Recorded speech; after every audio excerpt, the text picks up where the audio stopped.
kids, welcome back to my channel. My name's Lizzie. We are finishing off our big book of Berenstain Bears stories, and the last story in the book is Berenstain Bears and the Messy Room. So if you need a snack, hit the pause button, or if you gotta go potty or anything, juice box, fruit snacks, blankie, hit the pause button. If not, let's get right to it. From the outside, the bear's treehouse, which stood beside a sunny dirt road deep in bear country, looked very neat and well kept. The flower bed sparkled with red, yellow, and blue tulips. The woodwork was freshly painted and in good repair.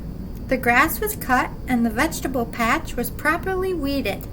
Even the bird's nest that perched on one of the treehouse's branches was well trimmed. Look at that. What a cool little house. They live in a tree. Perfect. And it looks beautiful and neat and organized. The inside of the bear's treehouse was neat and clean too. The pictures were straight. The piano was dusted. The kitchen was spick and span. Even the basement was neat and clean. And if you think it's easy to keep a treehouse basement neat and clean, well, you've never tried to do it. So everything's in order and place, looking beautiful, straight as an arrow. All the pictures are straight, no dust in sight, even the basement. Well, I think Mama Bear needs to come to my house and clean my basement. Yes, the bear's treehouse was a lesson in neatness and cleanliness, except for one place. Brother Bear and Sister Bear's room. It was a mess. A dust-catching, wall-to-wall, helter-skelter mess. Oh my goodness, I guess so. Look at all the messes. Is your room messy? My room is.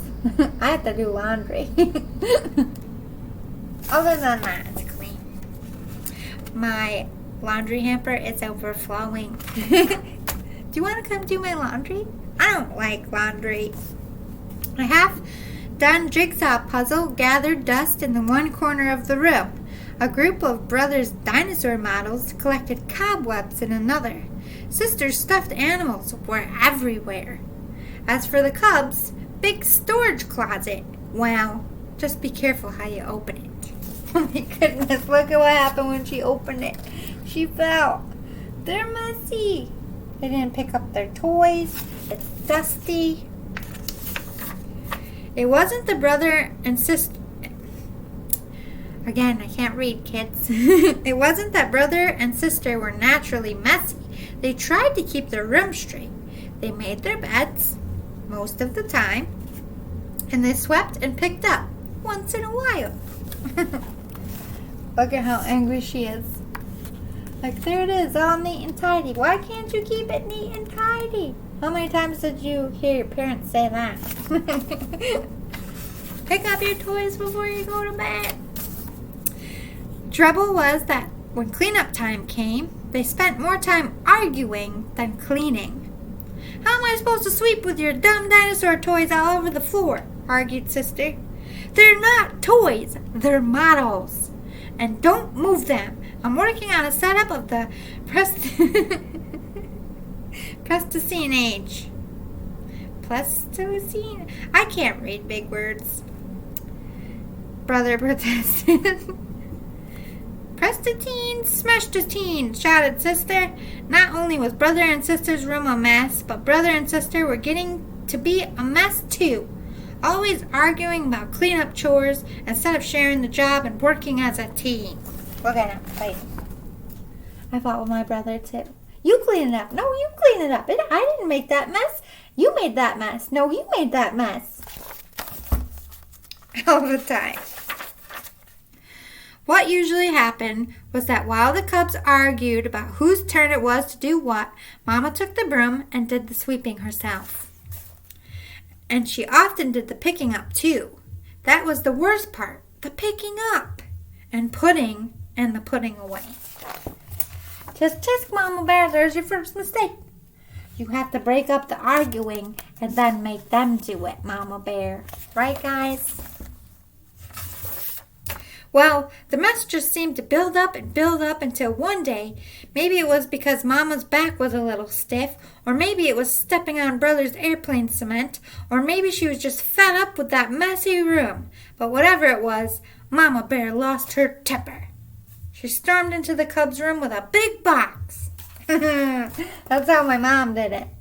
I'm going to throw all your toys away if you don't pick them up. Except it was a garbage bag, not a box. The first thing we have to do is get rid of all this junk, she said. Junk, said brother and sister, watching in horror as Mama began to throw things into the box. My teddy isn't junk, screamed sister. My bird's nest collection isn't junk, yelled brother at the top of his lungs. There's my mom. She threw out so many of my toys. You don't play with it. You haven't played with it in a year. Trash. Me crying in the corner. The screaming and yelling got so loud that it reached Papa, who was in the workshop putting the finishing touches on a batch of chairs that had been ordered by one of his customers. He couldn't imagine what was wrong. He hurried up the stairs and looked into the messy, noisy room. It didn't take a big thinker to figure out what was going on. Oh my goodness. Father Bear's like, I better go see what's going on. Papa got Mama's and the cubs' attention and called a family meeting right then and there. Now, the mess has really built up in this room, he said. In fact, it's the worst case of messy buildup I've ever seen. And it isn't fair, he continued. It isn't fair to your mama and me, because we have a lot of other things to take care of. And it isn't fair to you, because you really can't have fun or relax in a room that's such a terrible mess. It's true, Papa Bear. True, true. Look at him. Quiet! When your dad says that, everybody's like, But Mama is putting all my things into that box, even my teddy, said sister. And my things too, cried brother. Then Papa got an idea. A box, yes, he said. Better yet, a lot of different kinds of boxes. A big toy box for your large toys. I can make one for you in my shop. And some smaller boxes for your collections and models. And how about one of those boards with holes and pegs to hang things on? Asked sister. A pegboard, said Papa. Great idea. All this room needs is a little organization.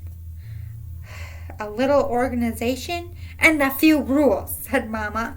Rules about more sweeping and less arguing and not leaving things together, dust and cobwebs. Mama's putting her foot down. Papa Bear's going to build him some stuff. Papa set to work making a fine big toy box and a large pegboard, while the cubs and Mama sorted out toys, books, games, and puzzles and put them into boxes that fit neatly and into the closet.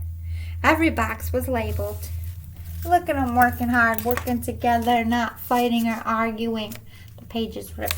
This is an old book. Oh, my shamrock thing fell over.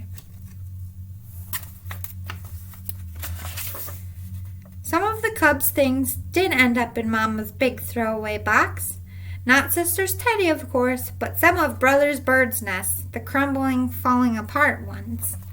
It was a very big job cleaning up all that messy buildup, but after a lot of straightening up and putting away, the job was finally finished.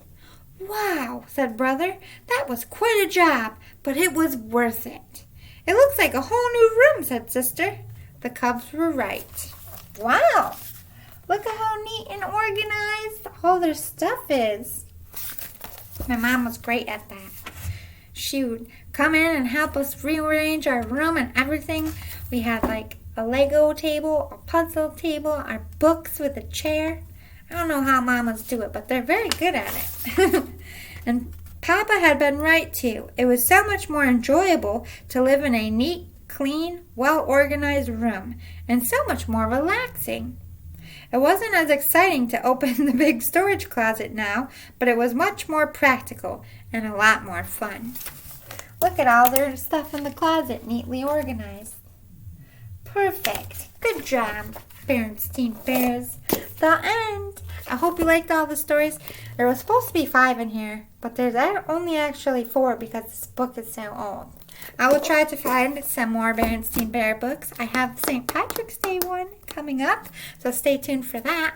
And of course, I will keep reading stories all the time. Just stay tuned for the next one. Be good for your parents, be good to other kids, and do your homework. Love you. See you next time. Bye.